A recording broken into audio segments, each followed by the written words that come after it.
Hello नमस्कार साथियों, आप सभी का मंत्रा ट्यूटोरियल के यूट्यूब चैनल पर बहुत बहुत स्वागत करता हूं। हमने साथियों छात्रावास अधीक्षक के लिए, जो छत्तीसगढ़ छात्रावास अधीक्षक के लिए हमने बाल मनोविज्ञान की कक्षा प्रारंभ की थी, जो 10 नंबर का एग्ज़ाम में पूछा जाता है साथियों, जो कि एक एक नंबर जो होता है एग्ज़ाम पॉइंट ऑफ व्यू से बहुत ही महत्वपूर्ण होता है सिलेक्शन पाने के लिए। तो बाल मनोविज्ञान की जो कक्षा है साथियों, हमने यूट्यूब पर बहुत सारी वीडियो अपलोड हो चुकी है। आज का हमारा जो टॉपिक है वो शिक्षा मनोविज्ञान पर, शिक्षा पर आधारित रहेगा साथियों। तो वीडियो को क्या करिएगा, ध्यान से सुनिएगा, बहुत ही महत्वपूर्ण होने वाला है, आपके एग्जाम पॉइंट ऑफ व्यू से बहुत मदद मिलेगा। तो चलिए साथियों, सीधा हम क्या करते हैं, वीडियो को स्टार्ट करते हैं। देखो साथियों, शिक्षा मनोविज्ञान में हम शिक्षा के बारे में आज पढ़ेंगे। शिक्षा मनोविज्ञान में शिक्षा शब्द की उत्पत्ति शिक्ष धातु से हुई है। किससे हुई है साथियों? शिक्ष धातु से हुई है, जिसका अर्थ होता है सीखना। जिसका अर्थ क्या होता है साथियों? सीखना। याद रखेंगे, सीखना जो है सिख धातु से उत्पन्न हुए, शिक्ष धातु से उत्पन्न हुए, जिसका अर्थ क्या होता है? सीखना। ये संस्कृत का शब्द है ना। शिक्ष जो है किसका शब्द है साथियों? संस्कृत का शब्द है, ये याद रखेंगे। किसका शब्द है? ये संस्कृत का है ना। शिक्षा जो है, शिक्ष जो है सिक्ष संस्कृत का शब्द है और शिक्ष धातु से उत्पन्न हुई है शिक्षा शब्द की उत्पत्ति। पहला पॉइंट ये हमको ध्यान में रखना है, और जिसका शाब्दिक अर्थ क्या होता है? सीखना होता है। अब देखो आगे पॉइंट पर बात करेंगे। शिक्षा में मनोवैज्ञानिक दृष्टिकोण का सूत्रपात रूसो ने किया है। याद रखेंगे, इंपॉर्टेंट है। शिक्षा में जो मनोवैज्ञानिक दृष्टिकोण है वो किसने दिया है? तो याद रखेंगे रूसो। रूसो नामक वैज्ञानिक है, जिन्होंने क्या दिया है? शिक्षा में मनोविज्ञान का दृष्टिकोण का सूत्रपात किया है। इंपॉर्टेंट पॉइंट है, इसको ध्यान में रखेंगे। जो इंपॉर्टेंट पॉइंट है उस पॉइंट को लिखा हूं और बताते भी चल रहा हूं, तो आप लोग ध्यान से सुनिएगा और दिमाग में स्टोर करके रखेंगे, है ना। शिक्षा में मनोवैज्ञानिक दृष्टिकोण का सूत्रपात रूसो ने किया है, इंपॉर्टेंट है। अब देखो, अब रूसो ने अपनी पुस्तक में इसको बताया है। रूसो ने अपनी पुस्तक इस्माइल में लिखा है, संस्कृत शिक्षा जो है संस्कृत के शिक्ष धातु से बना है। शिक्षा जो है संस्कृत के शिक्ष धातु से बना है, ऐसा इन्होंने रूसो ने सूत्रपात किया है मनोवैज्ञानिक दृष्टिकोण का। इसको याद रखना, शिक्षा मनोवैज्ञानिक दृष्टिकोण किसने लाया है? तो रूसो ने लाया है। और रूसो जो है इस्माइल नामक पुस्तक है, उसमें शिक्षा जो है संस्कृत के शिक्ष धातु से बना है, ऐसा उन्होंने बताया है। ठीक है। अब देखो, अगर हम इसको आधुनिक में देखा जाए तो शिक्षा या एजुकेशन बोलते हैं, इसी को क्या बोलते हैं? एजुकेशन बोलते हैं। इस शब्द की उत्पत्ति जो है साथियों, इस शब्द की उत्पत्ति जो है लैटिन भाषा के एडुकेटम से हुई है। किससे हुई है? एडुकेटम से हुई है, इसको भी ध्यान में रखना होगा। तो हमने ये देखा कि शिक्षा जो है शिक्ष धातु से उत्पन्न हुई है, जिसका अर्थ होता है सीखना। और शिक्षा में मनोवैज्ञानिक दृष्टिकोण किसने सूत्रपात किया है साथियों? तो रूसो ने किया है। रूसो ने अपनी पुस्तक इस्माइल में शिक्षा जो है संस्कृत के शिक्ष धातु से बना हुआ है, ऐसा इनका मानना है। अगला, शिक्षा या एजुकेशन शब्द की उत्पत्ति लैटिन भाषा के एजुकेशन से हुई है, इसको आपको ध्यान में रखना पड़ेगा। अब देखो आगे बढ़ते हैं साथियों, कुछ और बिंदु को जानते हैं। शिक्षा जो है एजुकेशन से बना हुआ है। किससे बना हुआ है? एजुकेशन से। एजुकेशन दो भाग से मिलकर बना हुआ है, ई और डुको। ई और डुको। ई मतलब होता है अंदर से, ई का मतलब अंदर से, और डुको मतलब बाहर निकालना। इसका मतलब अंदर से बाहर निकालना, क्या चीज को? ज्ञान को, है ना। जो भी ज्ञान है उसको अंदर से बाहर की ओर निकालना क्या कहलाता है? एजुकेटम कहलाता है। मतलब हमारे अंदर जो भी ज्ञान छुपा हुआ है उसको, वो जो ज्ञान को हम अपने बाहर निकालेंगे, दूसरों को बताएंगे, तब वो हमारा क्या हो जाएगा साथियों? शिक्षा होता है। ऐसा एजुकेटम शब्द का अर्थ होता है, इसको ध्यान में रखेंगे। ये मतलब अंदर से बाहर की ओर ज्ञान को निकालना, ज्ञान के बारे में जानना, ये होता है। ठीक। अगला, अगर हम देखेंगे इसका वास्तविक अर्थ क्या होता है साथियों, देखिए इसका बहुत ही प्रचलित है, गुरु द्वारा अंधकार से प्रकाश की ओर ले जाना शिक्षा का वास्तविक अर्थ होता है। गुरु द्वारा अंधकार से प्रकाश की ओर ले जाना, कहने का मतलब वही है। अंदर मतलब अंधकार है और बाहर मतलब प्रकाश है, कहने का मतलब यही है ना। अंदर मतलब अंधकार है और बाहर मतलब प्रकाश, है ना। तो अंदर से बाहर की ओर ले जाने का मतलब यही है। गुरु द्वारा कोई भी व्यक्ति को, चाहे बच्चा हो, चाहे पढ़ने वाला हो, चाहे कोई भी व्यक्ति हो, उसके लिए गुरु हो सकता है। तो अंदर अंधकार से प्रकाश की ओर ले जाना अपने शिष्य को, वो कहलाता है साथियों शिक्षा का वास्तविक अर्थ शिक्षा होता है। अब देखिए, अंधकार का परिमार्जन करना, परिमार्जन मतलब समाप्त करना, अंधकार को समाप्त करना, ये अंधकार से प्रकाश की ओर ले जाना ही अंधकार का परिमार्जन कहलाता है। तो इसको भी ध्यान में रखना। वास्तविक अर्थ गुरु द्वारा अंधकार से प्रकाश की ओर ले जाना शिक्षा का वास्तविक अर्थ होता है। वास्तविक अर्थ किसका है साथियों? ये शिक्षा का है। गुरु द्वारा अंधकार से प्रकाश की ओर ले जाना शिक्षा का वास्तविक अर्थ होता है, अंधकार का परिमार्जन करना शिक्षा का अर्थ होता है, ध्यान में रखेंगे। अब यहाँ पर हम बात करेंगे साथियों, शिक्षा जो है उसका मनोविज्ञान में उसकी प्रकृति क्या है, शिक्षा की जो है मनोवैज्ञानिक प्रकृति क्या है उस पर बात करेंगे। शिक्षा मनोविज्ञान की प्रकृति, शिक्षा मनोविज्ञान की प्रकृति, अब इस पर हम चर्चा करेंगे साथियों। शिक्षा मनोविज्ञान की क्या क्या प्रकृति है, क्या क्या पॉइंट है, क्या क्या बिंदु है, उसको हमको एग्जाम पॉइंट ऑफ व्यू से दिमाग में बैठा के रखना है। देखो शिक्षा मनोविज्ञान की प्रकृति वैज्ञानिक है, याद रखेंगे क्योंकि वैज्ञानिक दृष्टिकोण है ये, तो इसकी प्रकृति फर्स्ट बिंदु हमको याद रखना है, मनोवैज्ञानिक है। शिक्षा जो है मन और मस्तिष्क का जो है एक्टिविटीज होता है, मन मस्तिष्क का क्रियाकलाप होता है, इसलिए ये किस प्रकार से है, वैज्ञानिक प्रकृति है, याद रखेंगे। पहला पॉइंट देखो, इसमें नियम व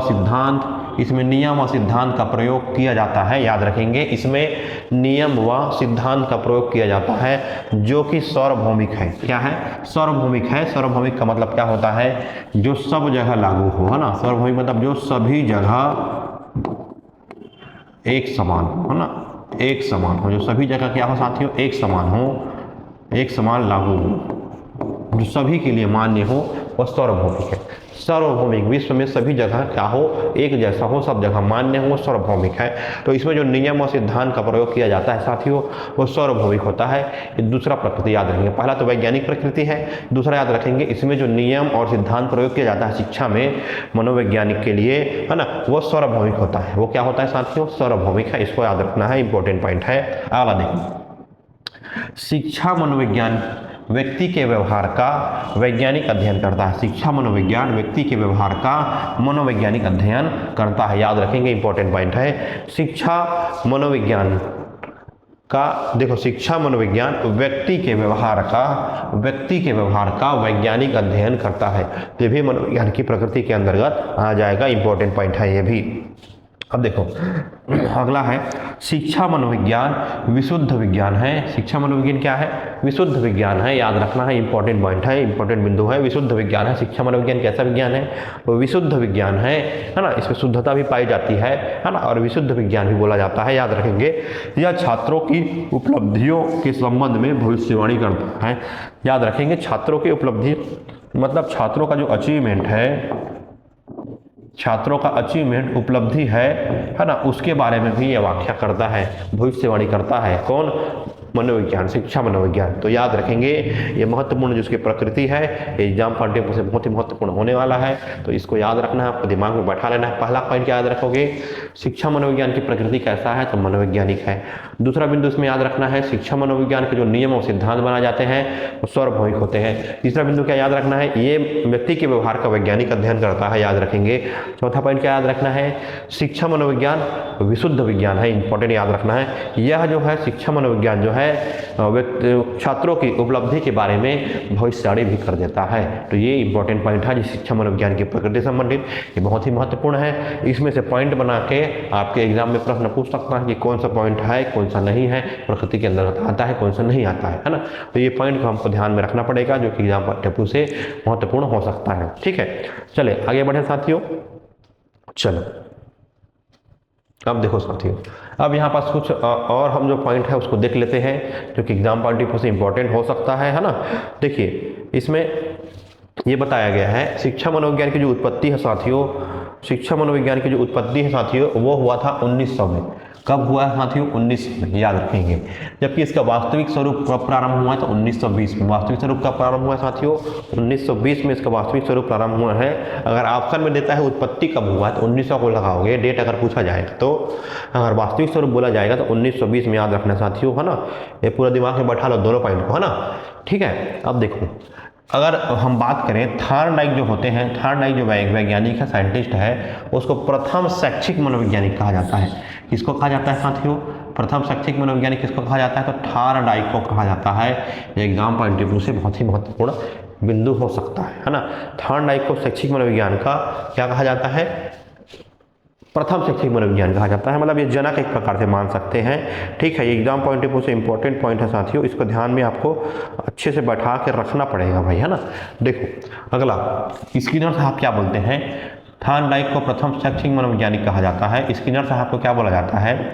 स्किनर जो है मनोविज्ञान जो है शिक्षा का आधारभूत विज्ञान है बोलते हैं। मनोविज्ञान क्या है? जो मनोविज्ञान है वो शिक्षा का आधारभूत विज्ञान है, ऐसा किसका मानना है साथियों? स्किनर का। ये भी इंपॉर्टेंट पॉइंट है, बहुत ही महत्वपूर्ण है साथियों, इसको भी ध्यान में हमको रखना पड़ेगा भाई, है ना। शिक्षा जो है मनोविज्ञान का आधारभूत विज्ञान है भाई, है ना। इसको आपको दिमाग में बैठा के पूरा रखना पड़ेगा भाई, है ना। अब देखो इसके बाद अगर हम बात करें रूसो साहब क्या बोलते हैं। रूसो कौन है साथियों? रूसो के बारे में हमने पढ़ा है। रूसो कौन है? रूसो को सबसे पहला क्या माना जाता है? देखो पढ़े हैं भी, है ना, दिमाग में होना चाहिए बातें जो है। रूसो ने सूत्रपात किया मनोवैज्ञानिक दृष्टिकोण का, ये ध्यान में रखना है ना। ठीक है, शिक्षा में मनोवैज्ञानिक दृष्टिकोण किसने प्रतिपादन किया है? तो रूसो ने। तो रूसो क्या बोलते हैं? देखो इंपॉर्टेंट है, बालक एक पुस्तक के समान है। देखो बालक जो है एक पुस्तक के समान होता है जिसका अध्ययन प्रत्येक अध्यापक को करना चाहिए, ऐसा इसका मानना है रूसो का।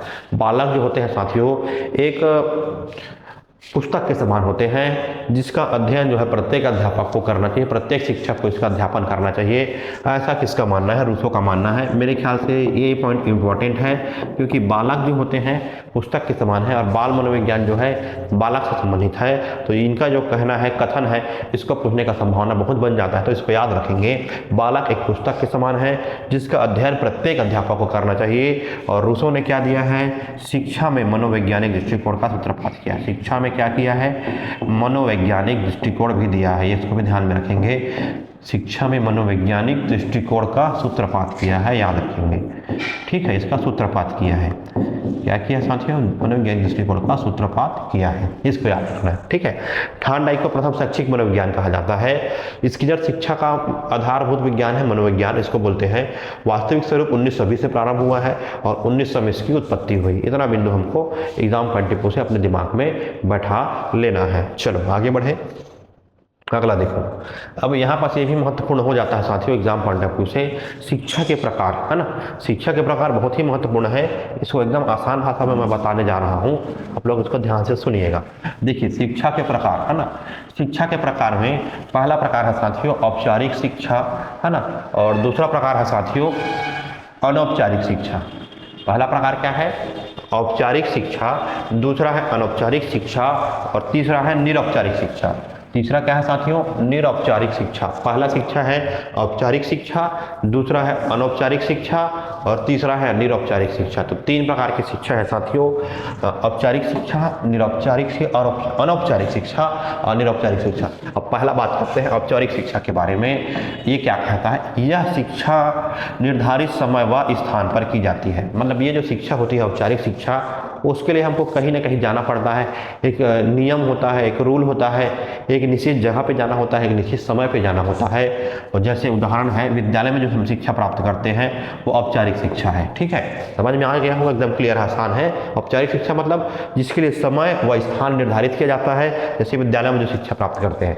और अनौपचारिक शिक्षा जो होता है हम अपने घर परिवार में एक दोस्त यार से, फैमिली मेम्बर से, किसी भी से सीख सकते हैं। तो यह देखो, यह शिक्षा प्राप्त करने का समय व स्थान निर्धारित नहीं होता। इस शिक्षा को प्राप्त करने के लिए समय व स्थान निर्धारित नहीं किया जाता है, नहीं होता है। जैसे घर परिवार से जो शिक्षा प्राप्त करते हैं वो अनौपचारिक शिक्षा के अंतर्गत आ जाएगा। औपचारिक मतलब समय व स्थान का निर्धारण होता है, अनौपचारिक के समय स्थान निर्धारण निश्चित नहीं होता है। ये जो शिक्षा होती है साथियों, ये अपने दोस्त यार घर परिवार में सीख सकते हो, तो अनौपचारिक शिक्षा है। ठीक है, क्लियर हो रहा है ये बातें? हाँ। अब उसके बाद निरौपचारिक शिक्षा है। निरौपचारिक शिक्षा क्या होता है साथियों? निरौपचारिक मतलब होता है दूरस्थ शिक्षा, जो दूरस्थ विश्वविद्यालय में जो कोर्स करते हैं, है ना। मतलब जो बोला जाए तो एक प्रकार से प्राइवेट में जो कोर्स करते हैं, स्कूल विद्यालय नहीं जाना पड़ता है, विश्वविद्यालय जाना नहीं पड़ता है, डिस्टेंस एजुकेशन बोल सकते हैं इसको, है ना। ये क्या है? प्रकार से डिस्टेंस एजुकेशन, है ना। निरौपचारिक शिक्षा मतलब डिस्टेंस एजुकेशन, दूरस्थ शिक्षा में से दूरस्थ स्थान से प्राप्त करेंगे ऐसे शिक्षा को निरौपचारिक, जैसे टीवी से समाचार से प्राप्त कर सकते हैं, या ओपन विश्वविद्यालय में, ओपन यूनिवर्सिटी में, है ना, या ओपन यूनिवर्सिटी में, खुला विश्वविद्यालय में। ओपन मतलब खुला विश्वविद्यालय में, खुला विश्वविद्यालय जानते होंगे, है ना। तो उससे जो शिक्षा प्राप्त करते हैं वो हमारा होता है निरौपचारिक शिक्षा साथियों। ठीक है, इतना चीज़ें क्लियर हो रहा होगा आप लोगों को। तो 3 प्रकार की शिक्षा के बारे में हमने जाना, औपचारिक शिक्षा, अनौपचारिक शिक्षा और निरौपचारिक शिक्षा। औपचारिक शिक्षा में विद्यालय से प्राप्त कर देंगे शिक्षा, समय स्थान निर्धारित होता है। निरौपचारिक में, औपचारिक में, अनौपचारिक में निर्धारित नहीं होता समय स्थान, जैसे घर परिवार से जब शिक्षा प्राप्त करते हैं, दोस्त यार शिक्षा प्राप्त करते हैं। निरौपचारिक शिक्षा दूरस्थ स्थान से प्राप्त करते हैं शिक्षा, टीवी समाचारों और विश्वविद्यालय से जो शिक्षा हम प्राप्त करते हैं, ऐसी शिक्षा को हम क्या कहेंगे साथियों? अनौपचारिक शिक्षा कहेंगे। साथियों, इतना चीज़ें जो हमारा शिक्षा के दृष्टिकोण से बहुत ही महत्वपूर्ण है। और एक चीज़ और याद रखेंगे, जो जॉन डेवी है प्रथम शिक्षाविद है। इंपॉर्टेंट पॉइंट एक याद रखना, जॉन डेवी जो है, जॉन डेवी प्रथम शिक्षाविद है ना, प्रथम शिक्षाविद है। याद रखेंगे वर्ड को ना, प्रथम शिक्षाविद कौन है एग्जाम में पूछा जाएगा तो जॉन डेवी को याद रखेंगे। जॉन डेवी जो है प्रथम शिक्षाविद हैं, याद रखेंगे। प्रथम शिक्षाविद थे भाई, है ना, अभी तो नहीं रहे होंगे, है ना। जॉन डेवी प्रथम शिक्षाविद थे, इसको याद रखना है।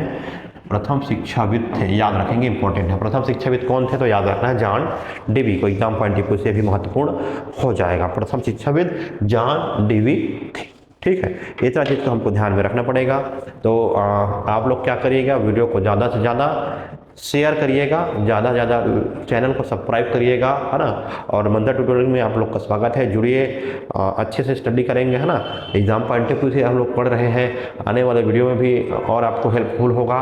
तो ज़रूर इसको अपने साथियों को बताइए, शिक्षकों को बताइए, मित्रों को बताइए, दोस्तों को बताइए, है ना। तो चलिए साथियों, मिलते हैं नेक्स्ट वीडियो में। Thank you so much, channel को सब्सक्राइब करिएगा। धन्यवाद साथियों, नेक्स्ट वीडियो में मिलेंगे।